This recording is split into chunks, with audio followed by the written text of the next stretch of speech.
I'm gonna be honest, I didn't see what the big deal about that was. It's not like he jumped on the couch and then roundhouse kicked Oprah in the face.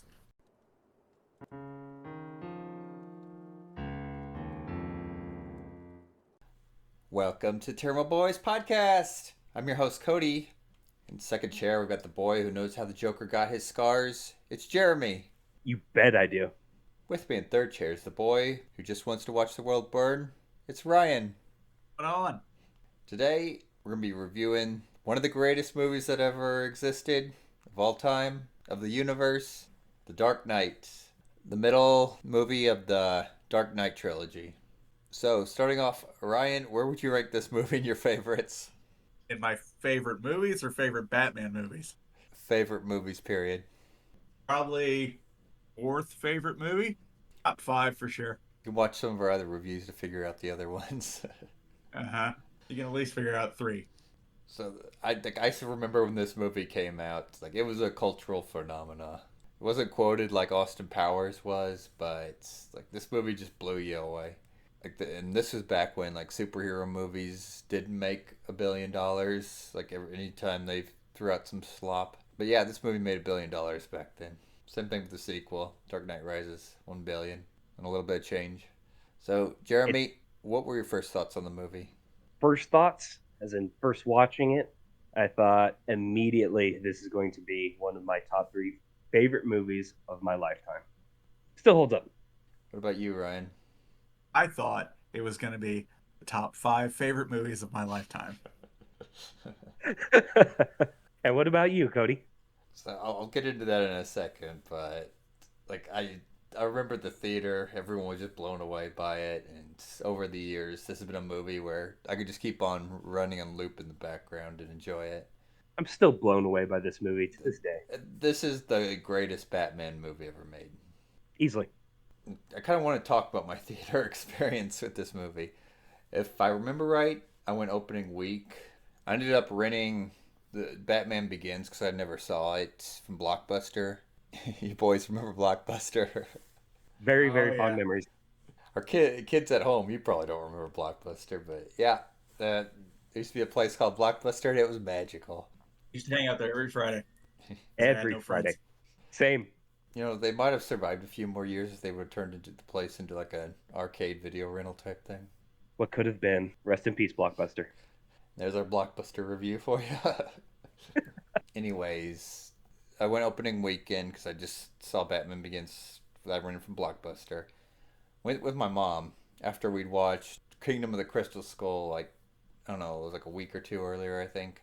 And, like, the whole theater was packed. Like, there wasn't sitting room. And a bunch of the employees came in. It's like, yeah, you can't be spread out because all the seats sold out. So, place completely packed. You could tell everyone was enjoying the movie. Thing I'll remember most is that scene where Joker's in that driving that semi, and then Batman's like weaving under the tires and with his cable, and then makes it like flip over. Like as soon as that happened, like everyone in the theater stood up and like cheered.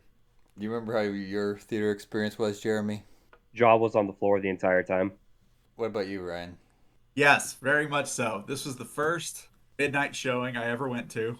My friend surprisingly came down and went with me. The entire theater was packed. They had a mock jail cell in the lobby with somebody dressed as the Joker. And I remember we went in to the auditorium and there was a couple of people dressed as Batman and the Joker. There was one portly fellow who was dressed as the Joker with just the white face paint and the black eye makeup. Somebody behind me goes, "Oh, look, it's Batman and the Joker." And then he looked at the portly fellow and went, "That looks more like the Penguin." And then we watched the movie, and I remember I had never been in a movie theater with audience participation before. And then I remember people being very audible with the pencil trick, the Gordon reveal at the end of at the middle of the movie, and something else I can't remember. But that was probably the most fun I've ever had in a movie theater. It's never gonna be that good again. Nope, it's all downhill from here. Sure has been. I also remember leaving the theater. My mom was like, "That was a hell of a lot better than Indiana Fart." Remind me, were you a Batman fan when we were kids? Before that? I watched the animated series all the time, and I think most of my Batman fandom came from you. Yeah. I remember we were like Indiana Jones fans. big time, but I don't remember if you. I didn't remember if you were a big Batman fan before that. Like I remember as a kid, like the original movies, like especially the first two, scared me a little bit Yeah, yeah. because that's First the scared to you? who's the villain in the first one? Is it What? wait the Joker's the villain in the first one, right? Yep. Okay. Yeah, it was the first two scared me, and then it gets like really really goofy after that. Yeah. The last two scared me, but for different reasons. Oh God, this is where this franchise is headed. Okay, I will. I have to say this. I'm going to go against the grain a little bit. I will partially defend the last one with Robert Pattinson or Patterson, whatever the hell his name is, as I like the style that they're trying to do. I'm not going to say he's a bad Batman, but I like the style they're doing with it, the kind of more like the detective side, because I'm a huge nerd for detective comics. Like growing up, it was either The Dark Knight or it was Detective Comics. I always leaned towards Detective Comics, and that's the style it reminded me of. That is true. However, they should have changed his name to Turtle Man as slow as he was moving. Yes, that is the biggest problem with the pacing. I mean, to be honest, the superhero film genre, it's the well's poisoned at this point. Through that. Now, I mean, Jeremy, you mentioned a really good thing, and that's the detective work in the most recent ones. Now, in this movie, we didn't get a whole lot of detective work, but the stuff we did get, I really enjoyed. Like, for instance, whenever Batman goes and cuts out a piece of the wall and then does, like, all this technology stuff to reconstruct the bullet and get, like, the fingerprint off of the bullet. That stuff is, like, really awesome. Oh yeah, it is. But I think these movies they were kind of more targeted towards action rather than detective work. The other end of the comic spectrum for two of the longer running series, anyway. You can't have like a like a big detective movie, or you start boring the audiences. But the good thing about this movie is it's like one of those movies where it feels like there's always something going on. So you never feel bored, like even during some of the slower scenes. Kind of like exactly what we said during our GoldenEye review. Also helped that it had such a fantastic cast that nailed their parts so well. Yeah, I was gonna mention that. Like the cast is absolutely perfect. You've got Christian Bale. He gives off that great Batman Bruce Wayne vibes. But right now, Ryan, correct me if I'm wrong. This is where the movie where we started doing the growly voice, right? When it got really bad. I liked it in Batman Begins, but it went off the rails in this one. Yeah, a little much. That's really your one downside of the movie is the growly Batman voice. But I mean, it makes sense. I mean, if you're gonna hide your secret identity, your voice would probably be the big thing. And you got the legendary, rest in peace, Heath Ledger, who died shortly before the movie could premiere. We lost a hero. Rest in peace, Heath Ledger. But I was reading the like what Heath Ledger went through in order to get into like the mindset to get into Joker. Apparently, he kind of locked himself away, read pretty much every Batman comic, and then created his own like version of the Joker, especially with the voice. Best Yeah, Joker ever. everyone just absolutely loves this version of the Joker because it's just so standout and unique. Like he keeps like the whole thing going where usually Batman doesn't like to peg like a backstory for the Joker, and you can see in this movie where as soon as they capture Joker. Like this guy's got no criminal record. We can't find him in any kind of medical or dental records, and like we don't know who this guy is. And then one of the common things with this Joker is whenever he's like attacking someone with a knife, it'll ask us like, you know, I got these scars because the Heath Ledger Joker's got like the smile scars going up his cheeks where he's been cut up and put back together, and like the story, it's always changing. Slick. And like that's not to mention too, like you see Joker, he's got like all these four-dimensional chess plans going on throughout the movie. I mean, you gotta wonder how he kind of escapes sometimes, but I mean, it's a Batman movie. You kind of gotta throw a little bit of suspension disbelief out there. It's one of the greatest things about the Joker is you don't truly know his origin, and he's changed his origin story so many times around. It's almost like he's completely forgotten who he is. Like he doesn't know how he truly became the Joker. A lot of times they'll do, hey, this is a criminal, or maybe it's Red Hood falling into the acid vat. Well, this Joker, it's not an acid vat. The guy's literally clearly wearing makeup, and there's like one scene where you see him without his makeup on.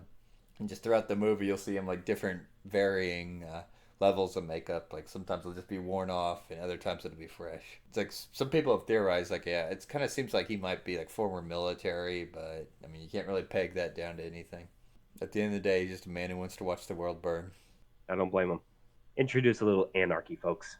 Now, have you boys ever noticed like how many memorable quotes come out of this movie? I A remember shit quite ton. a lot of them. Yeah, a lot of them being quoted. Almost every scene could be quoted. I was thinking, it's like, yeah, anytime like the Joker sends something, you get like a memorable quote. No more dead cops. Oh, wait. Going back to like it was 95, wasn't it? The Batman, no, I think it was 89, wasn't it, Ryan? Yep. The memorable quote 95 came, was Batman Forever. yeah, that's what I'm thinking about. But yeah, 89 the 89 Joker played by Jack Nicholson. You got the whole "Have you ever danced with the devil in the pale moonlight" quote. Then you get around to this movie, and you got just a full list of things. Then you go over to I think the Suicide Squad one was next, but people try not to remember that one. And then you go over to Joaquin Phoenix and Joker, and you've got the whole "you get what you fucking deserve" line. Some of the quotes I wrote down is you got the famous like as Ryan mentioned, the pencil trick, and then Joker sitting down going, "All right, it's simple. We kill the Batman." And of course you got the "some men just want to watch the world burn." The whole Harvey Dent line of "you either die a hero or live long enough to see yourself become a villain." And then at the end of the movie, you got Commissioner Gordon's "he's not the hero we deserve, but we need." Oh, probably butchered that line. Now I wanna mention why so Don't forget, serious. What I forget, Ryan? don't forget the ruby, the size of a tangerine. We really need to know how big that ruby was. Yep. Back in the day, like all the promotional material for this movie had like "Why so serious" on it, and it's like one of the stories from where he got his scars. Like I remember when I was in Blockbuster getting Batman Begins, some guy was going through like movie posters, and like one of them was Joker writing like "Why so serious" and like blood. It's really not a memorable line, and if it wasn't all the promotional material, like I don't think it would have been remembered. I forgot to mention it was written on the window of the movie theater I saw it in. Hopefully in lipstick and not in blood. I will say the line did stick with me, and it's been my phone background since this movie came out. So there you have it. So to break this up a little, Jeremy, what's your favorite scene? Ooh, so many to choose from. I'm gonna go with the hospital scene, the entirety of it. If you're not familiar with this movie, I probably should have mentioned this earlier, but it's a Batman movie. So Batman's going fighting the Joker along with the mob, and whenever like later on in the movie, you've got Harvey Dent, whose face is now half of his face is now completely burnt up, and him and Joker meeting in the room, and that's where you really get it's the descent into madness you see from Harvey Dent over this movie, which we'll talk about in a few minutes. But Joker ends up getting away, and you're watching as Heath Ledger's walking out. The hospital blows up, and here's your little fun fact about that scene. At the end of it, after Joker's left the hospital, and then he like turns around, kind of questioning, is like, why didn't all the explosions go off? And then just throwing his arms out. That was improv. They had a bunch of problems with the pyrotechnics, or I guess it'd be demolition techniques here. Heath Ledger just kind of started improv until it went off. Then he actually ran for the hills. God, did it work? What about you, Ryan? Favorite scene? Yes. Uh, when Batman's girlfriend died in a barrel fire. Totally. No, I didn't like. No, it's either Joker meeting the mob or Joker crashing the party. Ooh, both good scenes. Yeah, Ryan just likes grand entries. Yep. Yeah, Something about ostentatious. it's supposed to show you like the first scene when he meets the mob. He's going into essentially the lion's den, and of course he does like the pencil trick. Cause I'm gonna make this pencil disappear, and then whenever the bodyguard comes over, he just slams his face into the thing, so like it's jammed in his eye. But Sim negotiates like, "Hey, you're gonna give me 50% of your money. I'll take care of the Batman." Of course, you get another famous line of, "If you're good at something, you don't do it for free."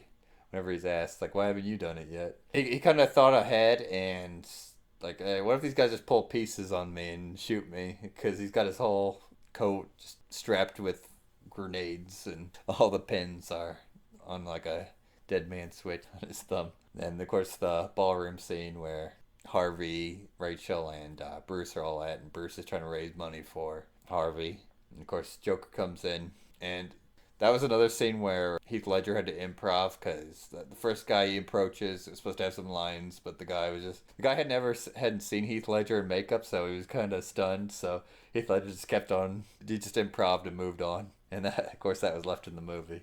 But yeah, that was an absolutely good scene. Now I'm in the same boat as Jeremy. Like I'm trying to think what was my favorite scene. Like everything's just so good. I mean, if I had to really think, maybe whenever Harvey says that he's Batman and then he gets arrested right away, and the whole chase scene with that, where you've got the Nolan versus Batmobile, which is the huge military tank. They go under the underpass, and Joker's got the semi truck and slowly taking out like all the other police cars. And eventually, he takes out the Batmobile, and then Bruce ejects, turns into like a motorcycle type thing, and goes after the Joker. I think it's mostly because it's just how much I loved how in the theater just broke out cheering. See, here's how fantastic this movie is. I could have literally picked any of those scenes for my favorite scene and been happy with it. Yeah, the movie's just too good overall. It's a masterpiece. It really, really is. All right, so I gotta ask, Jeremy, what'd you think about Harvey Dent's like descent into madness? One of the greatest downfalls of a hero I've seen ever. I love it. What about you, Ryan? It's good. Short, but good. I don't think it was too. It was short. Yeah, it was too short for me. Ryan wanted another 3-hour Batman movie. Yes. I wanted him in the third Batman movie. Also, yes. I was getting ready to talk about that. Okay, but like the whole idea is like Harvey Dent starts the movie. He's like the new attorney. Is it attorney district attorney? There we go. And he's like locking up like all these mobsters. He's like not corrupt like most of Gotham City. And just like over the movie, we see him just slowly get no, but not a little too fast for Ryan.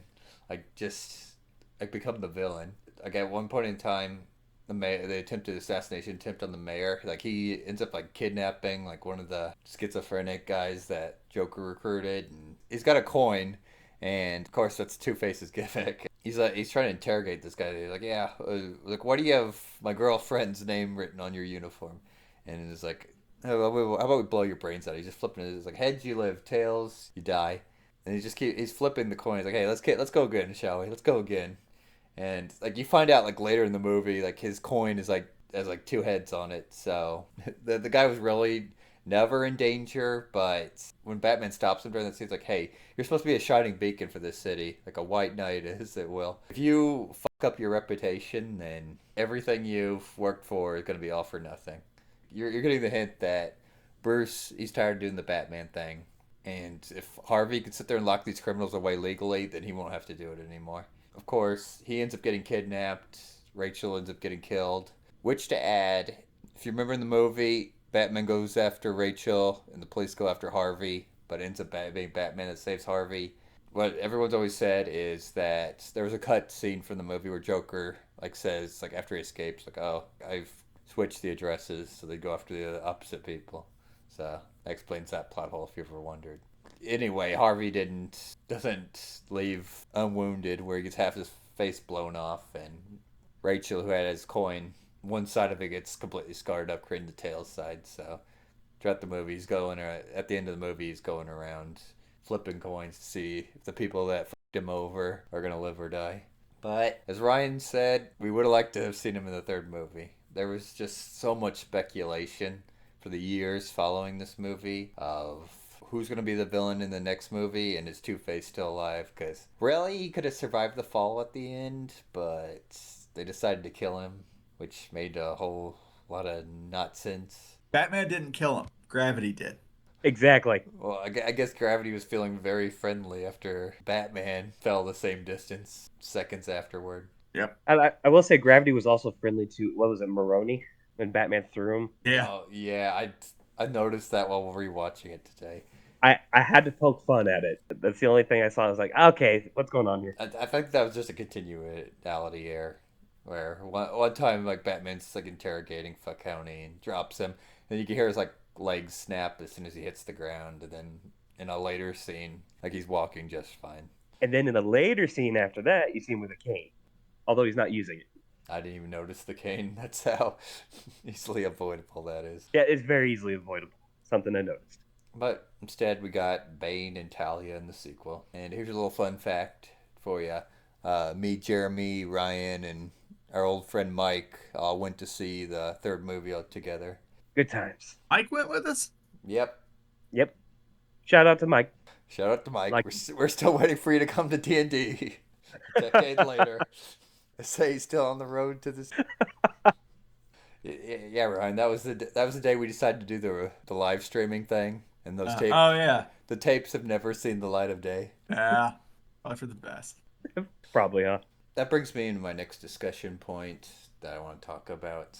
The way I view things, when it comes to a trilogy, usually they end up like shitting the bed when it comes to the third one. Usually what happens is the first one gets started, and the second one comes along. It's like the best in the series. Like the Mass Effect series, the second one is the best one, and the third one shits the bed. You've got the original Star Wars trilogy. Empire Strikes Back is considered the best one, and then the third one shits the bed with Ewoks. Even this trilogy. Don't forget everybody's favorite. Don't forget everybody's favorite, Indiana Jones and the Temple of Doom. I think I put the caveat of most of the time in front of it. Wait a second, Ryan. If you really think about it, Temple of Doom was a prequel, so technically yeah, Raiders is the second movie. That's true. Ooh, good point. And let us not forget Indiana Jones. It's not a trilogy. Yeah, it is. In our hearts, it is. Really? So you're telling me there's more than 3 Indiana Jones movies? Huh, don't remember. However, if you go by that, never mind. Go ahead. Like The Dark Knight Rises, I'd say like I've only seen the movie once. It was when all of us went to the theater. Like I don't think I've ever rewatched it. I mean, I have a handful of times.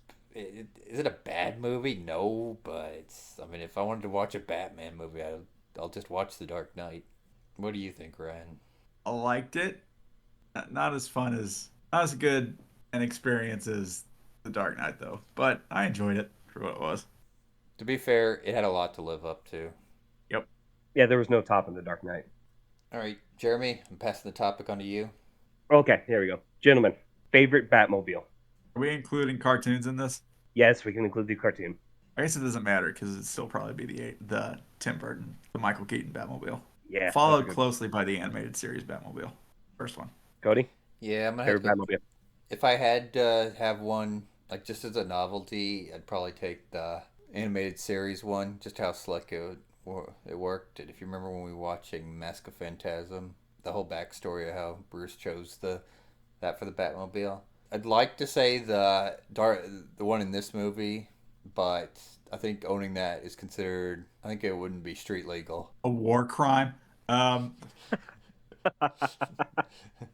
kind of stopped myself because it wouldn't be a war crime, not until you ran over someone, like Batman likes to do in this movie. Even though Batman doesn't like killing people, he's running over all these cars.